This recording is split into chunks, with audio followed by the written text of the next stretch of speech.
നമസ്കാരം. ഡോക്ടർ സൗമ്യ സരനെ ചൊറിയാൻ ചെന്ന രാഹുൽ മാങ്കൂട്ടത്തിൽ ഫാൻസ് അസോസിയേഷന് സംഭവിച്ച കഥ നിങ്ങൾക്ക് കേൾക്കണ്ടേ? അപ്പോ സൗമ്യ സരിൻ തന്നെ നല്ല ഗംഭീരമായിട്ട് അവർക്കൊരു മറുപടി കൊടുത്തിട്ടുണ്ട്. ഞാൻ അതൊന്ന് വായിക്കാം. വാർത്തയിലേക്ക് വരും മുമ്പ് ചാനൽ ഒന്ന് സബ്സ്ക്രൈബ് ചെയ്തിട്ടുണ്ട്. ഇങ്ങനെയാണ് സൗമ്യ പറയുന്നത്. എന്തൊരു പ്രാക്കാണോ ഇത്! കുറച്ചു ദിവസങ്ങളായി, പ്രത്യേകിച്ച് തദ്ദേശ തെരഞ്ഞെടുപ്പ് കഴിഞ്ഞ ശേഷം ഇപ്പോഴും നേരം വെളുത്തിട്ടില്ലാത്ത ചില ചേട്ടന്മാരും ചേച്ചിമാരും കൂടി ഒടുക്കത്തെ പ്രാക്കാണ്. നിന്റെ കെട്ടിയോൻ എവിടെ നിന്ന് മത്സരിച്ചാലും ഈ ജന്മം MLA ആവില്ല പോലും. വേണ്ടെന്നേ, അതിന് ആർക്കാ ആയേ പറ്റുമെന്ന് ഇവിടെ ഇത്ര നിർബന്ധം? ഞാൻ ആ ദിവസത്തിനായി കണ്ണിൽ എണ്ണയൊഴിച്ച് കാത്തിരിക്കുകയാണെന്ന് നിങ്ങളോട് ആരാണ് പറഞ്ഞത് ചെങ്ങാതിമാരെ? എന്റെ കെട്ടിയോൻ ഇലക്ഷന് മത്സരിക്കുകയോ മത്സരിക്കാതിരിക്കുകയോ ചെയ്യും, ജയിക്കുകയോ തോൽക്കുകയോ ചെയ്യും. അതൊക്കെ ജനങ്ങളുടെ ഇഷ്ടം. അതാണല്ലോ ജനാധിപത്യം. അതിൽ ഒരിക്കലും ഒരു നാണക്കേടും തോന്നേണ്ട കാര്യം ആർക്കുമില്ല. അത് ഇനി എത്ര തവണ തോറ്റാലും MLA ആയാൽ എല്ലാം തികഞ്ഞു എന്നാണോ? അടിപൊളി. ഇനി നമ്മുടെ രാഹുൽ മാങ്കൂട്ടത്തിനുള്ള പൊട്ടാണ്. അങ്ങനെയല്ല എന്നതിന് നല്ല ബെസ്റ്റ് ഉദാഹരണങ്ങൾ ഇപ്പോ നമുക്ക് മുമ്പിൽ തന്നെ ഇല്ലേ? വീട്ടുകാർക്ക് തലയിൽ മുണ്ടിട്ട് നടക്കേണ്ട ഗതികേട് വരുത്തിയ MLA മാർ. മനസ്സിലായി കാണുമല്ലോ. അതായത് ഉത്തമ അപ്പോ പറഞ്ഞു വന്നത് ഇതാണ്. ഭർത്താവ് MLA യോ മന്ത്രിയോ ഒക്കെ ആയിട്ട് കൊച്ചമ്മ കളിച്ചു നടക്കാൻ കച്ചകെട്ടി ഇരിക്കുന്ന ആളല്ല ഞാൻ. വർഷങ്ങളോളം രാവു പകലാക്കി പഠിച്ചു നേടിയ ഡിഗ്രികളുടെ ബലത്തിൽ ലക്ഷങ്ങൾ ശമ്പളം വാങ്ങുന്ന ഒരു ഡോക്ടറാണ് ഞാൻ. ആ ശമ്പളം ഇത്രയും കാലം വന്നിരുന്നത് KPCC ഓഫീസിൽ നിന്നോ ഇപ്പോൾ വരുന്നത് AKG സെന്ററിൽ നിന്നോ അല്ല. ഞാൻ പണിയെടുക്കുന്ന എന്റെ ആശുപത്രിയിൽ നിന്നാണ്. ആ വിയർപ്പിന്റെ നാണ്യത്തുറ്റുകൾ കൊണ്ട് തലയുയർത്തിപ്പിടിച്ച് സ്വന്തം കാലിൽ നിന്നുകൊണ്ട് എന്റെ ഇഷ്ടം പോലെ ജീവിക്കുന്ന സ്ത്രീയാണ് ഞാൻ. ജീവിക്കാൻ ഒരാളുടെ മുമ്പിലും കൈനീട്ടേണ്ട ആവശ്യം എനിക്കില്ല.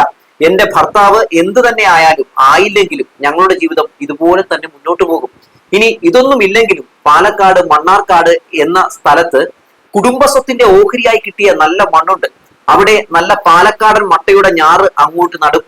ഞങ്ങൾ മൂന്നാൾക്കും 3 നേരം വയർ നിറച്ചു നല്ല മട്ടനരി കഞ്ഞി കുടിച്ച് സുഖമായി ജീവിക്കാൻ അത് മതി. അപ്പോ ദാ വരുന്നു അടുത്തത്. നീയും നിന്റെ കെട്ടിയോനും മുടിഞ്ഞു പോകത്തേയുള്ളൂ. എന്തായാലും ഇത്രയും ആത്മാർത്ഥമായി പ്രാഗിയ സ്ഥിതിക്ക് ഞങ്ങൾ അതിനായി ആത്മാർത്ഥമായി ശ്രമിക്കാം. അപ്പോ ഓക്കെ ബൈ എന്ന് പറയുന്നു. വാൽകഷ്ണമായിട്ട് എഴുതുന്നു. നിങ്ങൾ കൈ കുഴയുന്നവരെയും വായ കഴയ്ക്കുന്നവരെയും അധിക്ഷേപങ്ങൾ തുടരുക. എനിക്ക് പുല്ലുവിലയാണെന്ന് ഞാൻ പറയില്ല കേട്ടോ. പുല്ലിനൊക്കെ ഇപ്പോ അത്യാവശ്യം വിലയുണ്ടത്രേ എന്ന് പറഞ്ഞാണ് സൗമ്യ സരൻ ഈ സൈബർ ആക്രമണങ്ങൾ നടത്തുന്ന പല ഞരമ്പൻ ഫാൻസ് അസോസിയേഷന്റെ ഞരമ്പൻ കുഞ്ഞുങ്ങൾക്കുമൊക്കെ മറുപടി കൊടുത്തിട്ടുണ്ട്. ഒന്ന് ആലോചിച്ച് നോക്കണേ. സൗമ്യ സരിനെതിരെ ഈ ആക്രമണങ്ങൾ ആരംഭിച്ചത് സരിൻ ഇടതുപക്ഷത്തിന്റെ ഭാഗമായത് മുതലാണ്. ഈ സൗമ്യ സരിന് ഒരു പ്രത്യേകതയുണ്ട് കേട്ടോ. സൗമ്യ സരിൻ ഒരിടത്ത് പോലും നമ്മൾ അവർ ഏതെങ്കിലും ഒരു രാഷ്ട്രീയ പാർട്ടിക്കൊപ്പം നിന്നുകൊണ്ടുള്ള രാഷ്ട്രീയം പറഞ്ഞ് നമ്മൾ കേട്ടിട്ടില്ല. സൗമ്യക്ക് ചിലപ്പോൾ ഒരു രാഷ്ട്രീയം ഉണ്ടാകാം, പക്ഷെ സൗമ്യ ഒരിക്കൽ പോലും കോൺഗ്രസിനെ സപ്പോർട്ട് ചെയ്തുകൊണ്ടോ അല്ലെങ്കിൽ CPM-നെ സപ്പോർട്ട് ചെയ്തുകൊണ്ടോ അല്ലെങ്കിൽ BJP-നെ സപ്പോർട്ട് ചെയ്തുകൊണ്ടൊന്നും നമ്മൾ സംസാരിച്ച് കണ്ടിട്ടില്ല. അവർ പലപ്പോഴും പറഞ്ഞിട്ടുണ്ട് എനിക്ക് ഒരു രാഷ്ട്രീയ പാർട്ടിയോട് പ്രത്യേകിച്ച് മമതയൊന്നുമില്ല എന്ന് പറഞ്ഞിട്ടുണ്ട്. അതുപോലെ തന്നെയാണ് അവരുടെ ഓരോ പോസ്റ്റുകളും ഒക്കെ. പക്ഷെ എന്നിരുന്നാലും ഞങ്ങൾ അങ്ങനെ വിടില്ല എന്ന് പറഞ്ഞ് കോൺഗ്രസിലെയും യൂത്ത് കോൺഗ്രസിലെയും BJP-യിലേക്ക് ഒരു സംഘം വെറുതെ വന്ന് അവരെ ചൊറിയുകയാണ്. വെറുതെ വന്ന് അവരുടെ ഈ ഫേസ്ബുക്കിന്റെ അവരിടുന്ന പോസ്റ്റിന്റെ അടിയിലൊക്കെ ആക്ഷേപങ്ങൾ ചൊരിയുകയാണ്, അശ്ലീലങ്ങൾ വാരി വിതറുകയാണ്. ഇവിടെ നമുക്ക് കാണാൻ സാധിക്കുന്നത് ഈ യൂത്തന്മാരുടെ ഒക്കെ ഒരു മാനസിക വൈകൃതമാണ് എന്ന് തന്നെ പറഞ്ഞു വെക്കേണ്ടിയിരിക്കുന്നു.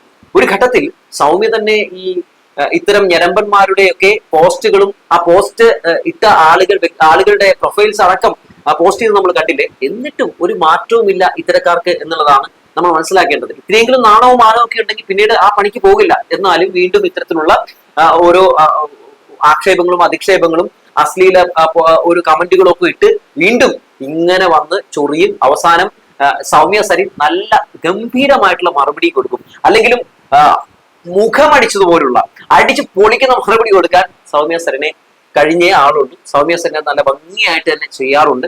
സൗമ്യ സരിനെതിരെ ആരെങ്കിലും ഏതെങ്കിലും രീതിയിലുള്ള ആക്ഷേപങ്ങൾ ചൊരിഞ്ഞിട്ടുണ്ടെങ്കിൽ ആ ആക്ഷേപങ്ങൾക്കൊക്കെ വ്യക്തമായിട്ടുള്ള മറുപടി കൊടുത്ത് അവരെ വായടപ്പിക്കാനും ഒക്കെ കഴിയുന്ന കരുത്തുറ്റ ഒരു ആള് തന്നെയാണ്, ഒരു സ്ത്രീ തന്നെയാണ് സൗമ്യ സരിൻ എന്ന കാര്യത്തിൽ ഒരു തർക്കവുമില്ല.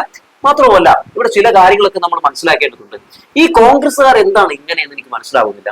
അതായത് അവരുടെ പാർട്ടിയിൽ നിന്ന് ആരെങ്കിലും മറ്റൊരു പാർട്ടിയിലേക്ക് പോയാൽ, പ്രത്യേകിച്ച് BJP-യിലേക്ക് പോയ പ്രശ്നമൊന്നുമില്ല കേട്ടോ. BJP-യിലേക്ക് പോയാൽ പിന്നെ ആ മനുഷ്യനെ പറ്റി അവരൊന്നും പറയില്ല, അയാളുടെ പുറകെ പോവുകയുമില്ല. ഇനി ഇടതുപക്ഷത്തിലേക്ക് വന്നാലോ, ഇടതുപക്ഷത്തിലേക്ക് വന്നിട്ടുണ്ടെങ്കിൽ അവരുടെ പങ്കാളികളെ അല്ലെങ്കിൽ അവരുടെ വീട്ടിലുള്ളവരെയൊക്കെ അധിക്ഷേപിച്ച് ഇല്ലാത്ത കള്ള കഥകൾ പ്രചരിപ്പിച്ച് എത്രത്തോളമൊക്കെ സമൂഹ മാധ്യമങ്ങളിലും പൊതുസമൂഹത്തിലും അവരെ അപകീർത്തിപ്പെടുത്താൻ പറ്റുമോ അതിന് പറ്റിയ വ്യാജ കഥകൾ മെനഞ്ഞെടുത്ത് അവർ അഴിഞ്ഞാടും.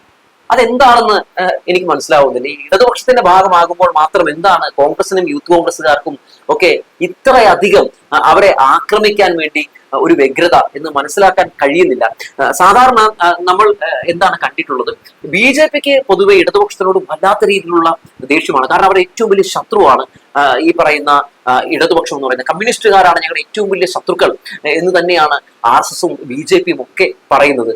പക്ഷെ കോൺഗ്രസ് ഇങ്ങനെ ചെയ്യുമ്പോൾ കോൺഗ്രസിന്റെയും ചിന്താഗതി BJPയുടെ ചിന്താഗതി തന്നെയല്ലേ, BJPയുടെ ആശയം തന്നെയാണ് ഇവരും പേർന്നത് എന്നൊക്കെ ചിലപ്പോഴെങ്കിലും ഒക്കെ എനിക്ക് അങ്ങനെ ഒരു തോന്നല് വരാറുണ്ട്. മാത്രമല്ല സ്ത്രീകളെ ആക്രമിക്കുന്നതിൽ ഇവർക്കൊരു പ്രത്യേക താല്പര്യമാണ്. എങ്ങനെ താല്പര്യമില്ലാതിരിക്കും? ഒരു പെൺകുട്ടിക്ക് വിവാഹ അഭ്യർത്ഥന നൽകി അവസാനം അവളെ പീഡിപ്പിച്ച് ഗർഭിണിയാക്കി ഗർഭചിത്രം നടത്താൻ വേണ്ടി പ്രേരിപ്പിച്ച് അവസാനം അവളെ കൊന്നുകളയുമെന്ന് ഭീഷണിപ്പെടുത്തിയ ഒരു നേതാവിന്റെ അനുയായികളല്ലേ ഇവരൊക്കെ? അപ്പൊ സ്വാഭാവികമായും അങ്ങനെയൊക്കെ ചെയ്തില്ലെങ്കിലേ അതിശയുള്ളൂ അല്ലെ? അപ്പൊ ഞാനത് പറയുന്നതിൽ കാര്യമില്ല. എന്നാലും രാഷ്ട്രീയത്തിൽ ചില നമ്മൾ സ്വീകരിക്കേണ്ട പുലർത്തേണ്ട ചില മാന്യതകളുണ്ട് എന്നുള്ള കാര്യം പറഞ്ഞു വെക്കുകയാണ്. ഞാൻ ഇന്ന രാഷ്ട്രീയക്കാരനായി എന്നതിന്റെ പേരിൽ എന്റെ ഭാര്യയ്ക്കോ അല്ലെങ്കിൽ എന്റെ മക്കൾക്കൊക്കെ വേറെ പല രാഷ്ട്രീയങ്ങളുണ്ടാകും എന്ന് വെച്ച് അവരെ ആക്രമിക്കുന്ന, എന്റെ കുടുംബത്തിലുള്ള ആൾക്കാരെ ആക്രമിക്കുന്ന രാഷ്ട്രീയം എന്ത് രാഷ്ട്രീയമാണ്? ഈ രാഷ്ട്രീയം തന്നെയല്ലേ നമ്മുടെ സംസ്ഥാന രാഷ്ട്രീയത്തിൽ കോൺഗ്രസ് വഹിക്കുന്നത്? മുഖ്യമന്ത്രിയെ തകർക്കാൻ വേണ്ടി മുഖ്യമന്ത്രിയുടെ കുടുംബത്തിലുള്ളവർക്കെതിരെ വ്യാജ വാർത്തകൾ മെനയുക, ഇല്ലാത്ത ആരോപണങ്ങൾ ഉന്നയിക്കുക, എന്നിട്ടെല്ലാം എന്താണ് സംഭവിച്ചത് നമ്മൾ കണ്ടിട്ടുള്ളത്. ഇപ്പൊ സൗമ്യ സരിൻ ഇതുപോലെ പോസ്റ്റ് ഇട്ട് തകർക്കുന്നത് പോലെ അവസാനം മുഖ്യമന്ത്രിയുടെ കുടുംബത്തിനെതിരെ ഉന്നയിച്ചിട്ടുള്ള അല്ലെങ്കിൽ ഏതെങ്കിലും രാഷ്ട്രീയ ഇടതുപക്ഷത്തിന്റെ നേതാക്കൾക്കെതിരെ ഉന്നയിച്ചിട്ടുള്ള ആ ആരോപണങ്ങളെല്ലാം ഇതുപോലെ തകർന്നറിയുന്ന കാഴ്ചകൾ നമ്മൾ കാണാറുണ്ട്. അപ്പൊ ഈ പൊതുവെ നമുക്ക് മൊത്തത്തിൽ വിലയിരുത്തുമ്പോൾ മനസ്സിലാക്കാൻ സാധിക്കുന്നത് കോൺഗ്രസിന്റെ ഏറ്റവും ദുർബലമായ രാഷ്ട്രീയവും ഏറ്റവും അശ്ലീലമായ രാഷ്ട്രീയവും ഒക്കെ ഇവിടെ പ്രകടമാകുന്നു എന്നുള്ളതാണ്. ഈ രാഷ്ട്രീയം ഏറെ നമ്മളെ ഭയപ്പെടുത്തുന്നതാണെന്ന് പറയാതെ വയ്യ. ഇവരെല്ലാ ഘട്ടങ്ങളിലും ഈ രീതിയിലുള്ള നിലപാടാണ് സ്വീകരിക്കുന്നത്. സ്ത്രീ വിരുദ്ധത എന്ന് പറയുന്നത് വളർത്തുന്നത് ഇവരാണ്. ഇപ്പൊ ഒന്ന് ആലോചിച്ച് നോക്കൂ, നടി ആക്രമിക്കപ്പെട്ട കേസുമായി ബന്ധപ്പെട്ടുകൊണ്ട് അല്ലെങ്കിൽ രാഹുൽ മാങ്കൂട്ടത്തിന്റെ കേസുമായി ബന്ധപ്പെട്ട് കോൺഗ്രസിന് എന്താണ് ഒരു നിലപാടുള്ളത്? അടൂർ പ്രകാശ് എന്ന് പറയുന്ന ഒരു MP ആ വിഷയങ്ങളായിട്ടൊക്കെ ബന്ധപ്പെട്ട് നടത്തിയിട്ടുള്ള പല പ്രതികരണങ്ങളും നമ്മൾ കണ്ടിട്ടുള്ളത്. രാഹുൽ മാങ്കൂട്ടത്തിന്റെ വിഷയവുമായി ബന്ധപ്പെട്ടുകൊണ്ട് എന്താണ് അടൂർ പ്രകാശ് പറഞ്ഞിട്ടുള്ളത്? മുഖ്യമന്ത്രിയെ കാണാൻ വേണ്ടി ആ യുവതി ചെന്നപ്പോൾ പുതിയ എന്തോ ക്യാപ്സൂൾ ഉണ്ടാക്കാൻ വേണ്ടിയാണെന്ന രീതിയിലല്ലേ അദ്ദേഹം പ്രതികരിച്ചത്? പുറത്തു വന്ന ഓഡിയോ ക്ലിപ്പ് അത് AI ഓഡിയോ ക്ലിപ്പാണ് എന്ന രീതിയിലല്ലേ ഇയാൾ പറഞ്ഞത്? അതിജീവിതയെ അധിക്ഷേപിക്കുന്ന കാഴ്ചയല്ലേ നമ്മൾ കണ്ടത്? ഇപ്പോൾ നടി ആക്രമിക്കപ്പെട്ട കേസുമായി ബന്ധപ്പെട്ടുകൊണ്ട് ദിലീപിനെ കുറ്റമുക്തനാക്കിയപ്പോൾ എന്താണ് അടൂർ പ്രകാശ് പറഞ്ഞത്? ദിലീപിന് നീതി കിട്ടിയെന്ന്. എന്നാൽ ഈ വിധിയുമായി ബന്ധപ്പെട്ടുകൊണ്ട് അപ്പീലിന് സർക്കാർ പോകുമ്പോൾ പറയാം ഒരു പണിയില്ലാത്തതുകൊണ്ടാണ് സർക്കാർ അപ്പീലിന് പോകുന്നത് എന്ന് പറഞ്ഞ ആളുകളല്ലേ, എന്ന് പറഞ്ഞ ഒരു പാർട്ടിയല്ലേ ഈ പറയുന്ന UDF എന്ന് പറയുന്നത്, കോൺഗ്രസ് എന്ന് പറയുന്നത്. എന്നാൽ അടൂർ പ്രകാശ് പറഞ്ഞത് തെറ്റാണ്, അങ്ങനെയൊന്നും പറയാൻ പാടില്ല എന്ന് ആരെങ്കിലും ഒക്കെ പറഞ്ഞ് നമ്മൾ കണ്ടോ കേട്ടോ? ഇല്ല. അപ്പോ ഇവരുടെ ഭാഗത്ത് നിന്ന് നമ്മൾ ഇത് മാത്രം പ്രതീക്ഷിച്ചാൽ മതി എന്നുള്ളതാണ്. ദൈവത്തോർത്ത് ഞങ്ങൾ സ്ത്രീകൾക്ക് തുല്യത ഉറപ്പുവരുത്താൻ വേണ്ടി ഇറങ്ങി തിരിച്ചിട്ടുള്ള ആളുകളാണ്, ഞങ്ങൾ സ്ത്രീകളെ സംരക്ഷിക്കുന്ന പാർട്ടിയാണ്, ഞങ്ങൾ സ്ത്രീകൾക്കൊപ്പമാണ് എന്നൊന്നും ദൈവത്തോർത്ത് നിങ്ങൾ പറയരുത്. നിങ്ങൾ എന്താണോ പറയുന്നത് അതിന് ഓപ്പോസിറ്റ് പ്രവർത്തിക്കുന്നവരാണെന്ന് ഈ നാട്ടിലെ സ്ത്രീകളൊക്കെ കണ്ടു കഴിഞ്ഞു. നിങ്ങളുടെ ഭരണകാലത്ത് ഉണ്ടായിരുന്നത് പോലെയാണോ സ്ത്രീകളുടെ ഇപ്പോഴത്തെ ഒരു ആത്മവിശ്വാസവും കോൺഫിഡൻസും ഈ സർക്കാരിന്റെ കാലത്ത് എന്ന് ചോദിച്ചാൽ അല്ല എന്ന് പറയാൻ കഴിയും. ഇന്ന് സ്ത്രീകൾ വളരെ എനർജറ്റിക്കായി ആത്മവിശ്വാസത്തോടെ പലതും തുറന്നു പറയുന്നു, പല പോരാട്ടങ്ങളും നടത്തുന്നു, പല രീതിയിലുള്ള അതിജീവന പോരാട്ടങ്ങൾ നടത്തിക്കൊണ്ടിരിക്കുന്നു. എന്തുകൊണ്ടാണ് നിങ്ങളുടെ സമയങ്ങളിൽ അതൊന്നും നടത്താതിരുന്നത്? നിങ്ങളുടെ സമയത്ത് സംഭവിച്ച പല കാര്യങ്ങളിലും ഒക്കെ നീതി കിട്ടാത്ത പലരും ഈ കാലഘട്ടത്തിൽ നീതി കിട്ടുമെന്ന് എന്താണ് വിളിച്ചു പറയുന്നത് എന്നൊക്കെ ഒന്ന് ചിന്തിച്ചാൽ മനസ്സിലാക്കാൻ സാധിക്കും. ഈ സർക്കാരും ആ സർക്കാരും ഈ രാഷ്ട്രീയ പാർട്ടിയും ആ രാഷ്ട്രീയ പാർട്ടിയും ഒക്കെ തമ്മിലുള്ള വ്യത്യാസം ഒന്ന് പറഞ്ഞു വെച്ചുകൊണ്ട് നിർത്തട്ടെ.